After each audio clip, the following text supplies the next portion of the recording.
In a sensational incident, a girl was shot dead from Zero Range in Difu on Monday night. As per reports coming in, the girl was shot dead in her sleep by unidentified armed miscreants who had barged into her residence for stealing. The firing incident took place at around 1 a.m. on Monday at ward number 12's Along Langso village in Difu. The deceased has been identified as Lukuri Tiposi and the police has sent her body for post-mortem.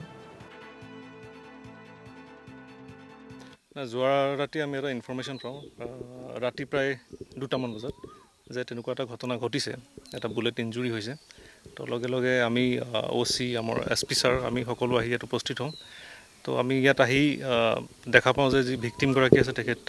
মজিয়াত পৰি আছে আৰু লগতে এটা আমি বুলেটৰ এটা খালি cage আমি ইয়াতে ৰিকভাৰি কৰোঁ গতিকে এতিয়ালৈকে ইনভেষ্টিগেশ্যন চলি আছে প্ৰিলিমিনাৰী ইনভেষ্টিগেশ্যনৰ বিশেষ একো ক'ব নোৱাৰিম বাকি এটোৱে ক'ব বিচাৰো যে তিনিগৰাকী ইয়াতে তেওঁলোক সিস্টাৰ আছিল তেওঁলোক একেলগে ইয়াতে কলেজত পঢ়ি আছিল আৰু তেওঁলোকেই থাকে ইয়াতে তাৰ পিছত ৰাতি হয়তো তেনেকুৱা ধৰণৰ কিবা ঘটনা ঘটিলে কিন্তু ইনভেষ্টিগেশ্যনটো চলি আছে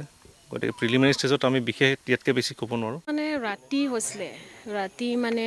এই এৰাউণ্ড 1 AM এনেকা আৰু হেৰি সৰুজনী এই ভাগিন দুটাটো এক্সাম চলি আছে তেখেত পঢ়ি আছে সেইকাৰণে এৰাউণ্ড 12:30 আৰু বেক চাইড বেৰটো যেতিয়া মানে পুতিছে আৰু মাটি পুতি মানে আহি গ'ল ভিতৰ তাৰপিছত এই যোনটো মানে ডিচিজ বডি সেইজনীটো মানে কি হ'ল এই কোনোবা আহিছে নেকি বুলি এনেকৈ দেখা পাইছে আৰু